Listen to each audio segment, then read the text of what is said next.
ಮಾತನಾಡ್ತಾ ಇದ್ರೆ ಏನು ಎತ್ತ ಅಂತ ನೋಡ್ತಾರೆ. ಉಳಿದ ಹಿಂದೂಗಳು ಏನು ಅಪರಾಧ ಮಾಡಿದ್ರು ನಾವು ಮುಸ್ಲಿಂ ವಿರೋಧಿಗಳಲ್ಲ. ಆದರೆ ಎಲ್ಲರಿಗೂ ಸರಿಸಮಾನವಾಗಿ ನೋಡಿಕೊಳ್ಬೇಕಾಗಿರುವಂತಹದ್ದು ಒಬ್ಬ ರಾಜ್ಯದ ಮುಖ್ಯಮಂತ್ರಿಯ ಕರ್ತವ್ಯ. ಅದನ್ನು ಮಾಡದೇನೆ ಹಿಂದೂಗಳಿಗೆ ದ್ರೋಹ ಮಾಡಿರುವಂತಹ ಕೆಲಸವನ್ನ ಮಾಡಿದ್ದಾರೆ.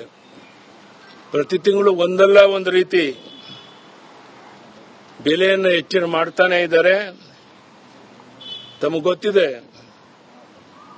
ಇಡೀ ದೇಶದಲ್ಲಿ ಪೆಟ್ರೋಲ್ ಡೀಸೆಲ್ ಬೆಲೆ ಕಡಿಮೆ ಆದರೆ ಕರ್ನಾಟಕದಲ್ಲಿ ಲೀಟರ್ಗೆ ₹3 ಹೆಚ್ಚಳವನ್ನು ಮಾಡಿದ್ದಾರೆ. ಬಸ್ ದರವನ್ನು ಏರಿಕೆ ಮಾಡಿದ್ದಾರೆ. ವಿಶೇಷವಾಗಿ ಮೆಟ್ರೋ ದರವನ್ನು 100% ಹೆಚ್ಚು ಮಾಡಿದ್ದಾರೆ. ಸಾಮಾನ್ಯ ಜನ ಉಪಯೋಗಿಸುವಂತಹ ಹಾಲಿನ ದರವನ್ನು ಇನ್ನೆಂದೂ ಇಲ್ಲದ ರೀತಿಯಲ್ಲಿ ಒಂದೇ ಬಾರಿಗೆ 1 ಲೀಟರ್ಗೆ ₹4 ಹೆಚ್ಚಿಸಿದ್ದಾರೆ. ಒಂದೇ ವರ್ಷದಲ್ಲಿ 1 ಲೀಟರ್ ಹಾಲಿಗೆ ಒಟ್ಟಾರೆಯಾಗಿ ₹9 ಹೆಚ್ಚಿಗೆ ಮಾಡಿದ್ದಾರೆ.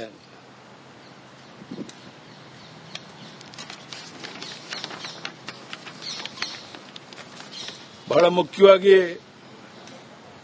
ಪ್ರಸ್ತುತ ವಿದ್ಯುತ್ ದರವನ್ನು ಪ್ರತಿ ಯೂನಿಟ್ಗೆ ₹36 ಹೆಚ್ಚಳ ಮಾಡಿದ್ದಾರೆ. ಈ ಸರ್ಕಾರ ಬಂದ ಮೇಲೆ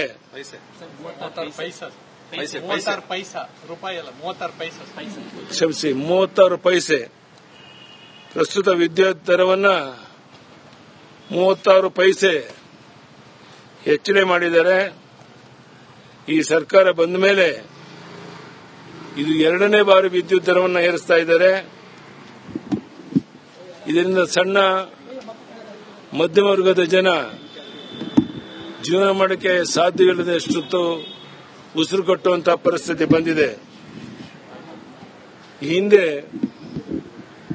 ರೈತರು ಟ್ರಾನ್ಸ್ಫಾರ್ಮರ್ ಹಾಕ್ಸೋದಕ್ಕೆ ₹30,000 ವೆಚ್ಚ ಆಗ್ತಾ ಇತ್ತು.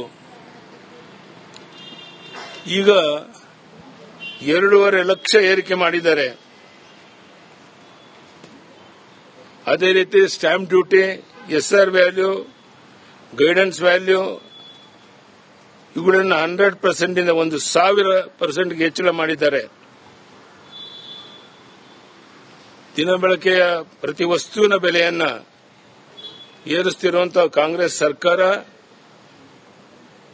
ಜನರನ್ನ ನೆಮ್ಮದಿಯಿಂದ ಬದುಕಕ್ಕೆ ಬಿಡ್ತಾ ಇಲ್ಲ. ಸರ್ಕಾರ ಈ ಜನವಿರೋಧಿ ಬೆಲೆ ಏರಿಕೆಯನ್ನ ಕೂಡಲೇ ಹಿಂದಕ್ಕೆ ಪಡಿಬೇಕು ಅಂತೇಳಿ ನಾವು ಅಹೋರಾತ್ರಿ ನಾಳೆ ಧರಣಿ ಸತ್ಯಾಗ್ರಹ ಮಾಡ್ತಾ ಇದ್ದೇವೆ. ನಾನು ಅದರಲ್ಲಿ ಭಾಗವಹಿಸ್ತಾ ಇದ್ದೇನೆ. ಮಾತನಾಡ್ತಾ ಇದ್ರೆ ಏನು ಎತ್ತ ಅಂತ ನೋಡ್ತಾರೆ. ಉಳಿದ ಹಿಂದೂಗಳು ಏನು ಅಪರಾಧ ಮಾಡಿದ್ರು ನಾವು ಮುಸ್ಲಿಂ ವಿರೋಧಿಗಳಲ್ಲ. ಆದರೆ ಎಲ್ಲರಿಗೂ ಸರಿಸಮಾನವಾಗಿ ನೋಡಿಕೊಳ್ಬೇಕಾಗಿರುವಂತಹದ್ದು ಒಬ್ಬ ರಾಜ್ಯದ ಮುಖ್ಯಮಂತ್ರಿಯ ಕರ್ತವ್ಯ. ಅದನ್ನು ಮಾಡದೇನೆ ಹಿಂದೂಗಳಿಗೆ ದ್ರೋಹ ಮಾಡಿರುವಂತಹ ಕೆಲಸವನ್ನ ಮಾಡಿದ್ದಾರೆ. ಪ್ರತಿ ತಿಂಗಳು ಒಂದಲ್ಲ ಒಂದು ರೀತಿ ಬೆಲೆಯನ್ನು ಹೆಚ್ಚಳ ಮಾಡ್ತಾನೆ ಇದ್ದಾರೆ. ತಮಗೆ ಗೊತ್ತಿದೆ, ಇಡೀ ದೇಶದಲ್ಲಿ ಪೆಟ್ರೋಲ್ ಡೀಸೆಲ್ ಬೆಲೆ ಕಡಿಮೆ ಆದರೆ ಕರ್ನಾಟಕದಲ್ಲಿ ಲೀಟರ್ಗೆ ₹3 ಹೆಚ್ಚಳವನ್ನು ಮಾಡಿದ್ದಾರೆ. ಬಸ್ ದರವನ್ನು ಏರಿಕೆ ಮಾಡಿದ್ದಾರೆ. ವಿಶೇಷವಾಗಿ ಮೆಟ್ರೋ ದರವನ್ನು 100% ಹೆಚ್ಚು ಮಾಡಿದ್ದಾರೆ. ಸಾಮಾನ್ಯ ಜನ ಉಪಯೋಗಿಸುವಂತಹ ಹಾಲಿನ ದರವನ್ನು ಇನ್ನೆಂದೂ ಇಲ್ಲದ ರೀತಿಯಲ್ಲಿ ಒಂದೇ ಬಾರಿಗೆ 1 ಲೀಟರ್ಗೆ ₹4 ಹೆಚ್ಚಿಸಿದ್ದಾರೆ. ಒಂದೇ ವರ್ಷದಲ್ಲಿ 1 ಲೀಟರ್ ಹಾಲಿಗೆ ಒಟ್ಟಾರೆಯಾಗಿ 9 ರೂಪಾಯಿಗಳನ್ನ ಹೆಚ್ಚಿಗೆ ಮಾಡಿದ್ದಾರೆ.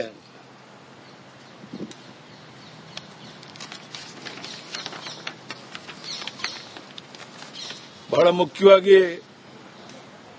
ಪ್ರಸ್ತುತ ವಿದ್ಯುತ್ ದರವನ್ನು ಪ್ರತಿ ಯೂನಿಟ್ಗೆ 36 ರೂಪಾಯಿ ಹೆಚ್ಚಳ ಮಾಡಿದ್ದಾರೆ.